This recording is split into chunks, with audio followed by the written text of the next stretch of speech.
நாம் இன்றைக்கி செய்கிறது ராஜஸ்தானி ஸ்டைலில் மோர் குழம்பு. நல்லா ருச்சியாக இருக்கும். இது நீங்கள் உங்கள் வீட்டில் சமைச்சு பாருங்கள். நான் கரண்டி எடுத்திருக்கேன். கரண்டியில் நெய் எடுத்திருக்குது, எண்ணெய் எடுத்திருக்குது. இது உங்களது ஆப்ஷனல் இருக்குது. நெய்யில் கூட சமைக்கலாம், இல்லை எண்ணெயில். ஆனால் நெய்யில் டேஸ்ட்டு நல்லா வரும். நெய் சூடாயிடுச்சின்னு கொஞ்சம் ஜீரக போட்டுடலாம். அதுக்கப்புறம் இந்த மசாலா ரெடி பண்ணுறதுக்கு மிளகாத்தூள் எடுத்துருக்குது. கொஞ்சம் இதில் நம்ம மஞ்சள் தூள் போட்டுடலாம், அப்புறம் உப்பு போட்டுடலாம். ஆனால் இதில் ஒன்று ஞாபகம் வைங்க, கொத்தமல்லி தூள் இதில் எல்லாம் மிக்ஸ் பண்ணக்கூடாது. உப்பு இருக்கிறது உங்களுக்கு என்ன டேஸ்ட்டு பிடிக்கும் அந்த அளவுக்கு போடலாம். உப்பு ஸ்டார்டிங்கில் கம்மியாக கூட போடலாம், அதுக்கப்புறம் கம்மியாக இருந்துச்சுன்னு கூட நம்ம போடலாம். ஆனால் பூண்டு கொஞ்சம் போடலாம் அடித்து. ஆனால் இதில் இஞ்சி போடக்கூடாது, ஞாபகம் வச்சுக்கோங்க. இதில் கொஞ்சம் தண்ணி போட்டுட்டு நம்ம மிக்ஸ் பண்ணிடலாம். இதனால் நாங்களே எந்த வீடியோவை உங்களுக்கு போட்டு காமிக்கிறது உங்களோட டைம் ரொம்ப மிச்சம் பண்ணுற மாதிரி பார்ப்போம். நெய் சூடாயிடுச்சு, அந்த மசாலா நம்ம இதில் போட்டாச்சு.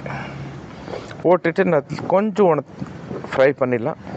அப்படியே அந்த நெய் மேலே வர வரை நம்ம இது ஃப்ரை பண்ணிடலாம்.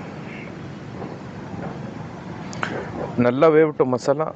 விஷயம் இதில் மசாலாலாம் தான் இருக்குது. மசாலா நீங்கள் பார்த்தீங்களா, அந்த எண்ணெய் தண்ணி வந்துச்சு. இதில் நான் போட்டுறது கடலை பருப்பு, அப்புறம் கொஞ்சம் அந்த க்ரீன் சில்லி கட் பண்ணி போட்டிருக்கிறது. க்ரீன் சில்லி ஆரம்பத்தில் வைக்கக்கூடாது, ஏன்னு இது ஸ்டார்டிங்கில் போட்டிங்கன்னா அப்புறம் அந்த கசக்கிற மாதிரி இருக்கும், அதனால் இது போட்டிருக்கேன். இப்போது இது இன்னொன்று நான் பகோனாவில் பார்த்தீங்கன்னா மோர் எடுத்திருக்கேன். மோருக்கு உள்ள லைட்டாக கடலை மாவு போட்டுட்டு நல்லா மிக்ஸ் பண்ணியிருக்கேன். ஆனால் இந்த இடத்துல இப்போ நீங்கள் என்ன பண்ணணுன்னு, அந்த கரண்டி ஒரே அதில் அப்படி ஆட்டிட்டு இருக்கணும். இல்லைன்னு என்ன ஆகும்னு இது அப்படி திரி ஆகிடும்.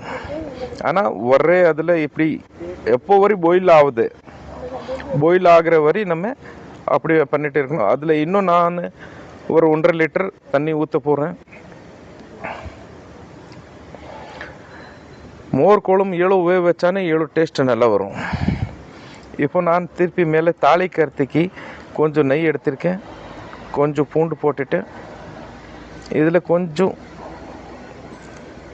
கொஞ்சம் கரம் மசாலா போட்டுட்டு கொஞ்சம் ஹீங்கு போட்டிடும். ஹீங்கு மீன்ஸ் பேரங்காயம் நல்லா டேஸ்ட்டு வருங்க. ஜீரண சக்திக்கு நல்லா இருக்கும். மோர் குழம்பு நான் கிட்ட 1 ஹவர் வேக வச்சேங்க. 1 ஹவர் வேக வைக்கிறதுக்கு அப்புறம் இதில் நான் மேலேருந்து இது கொட்டாச்சு. இது மாதிரி நீங்கள் சமைச்சு பாருங்கள், டேஸ்ட் எப்படி இருக்கும் கமெண்ட் செக்ஷனில் சொல்லுங்கள். நீங்கள் இந்த வீடியோ எங்கேருந்து பார்த்துட்டு இருக்கீங்க கண்டிப்பாக கமெண்ட் செக்ஷனில் சொல்லுங்கள். நீங்கள் ஒரு வாட்டி சமைச்சு பாருங்கள், டேஸ்ட் அருமையாக இருக்குங்க. நன்றி, வணக்கம்.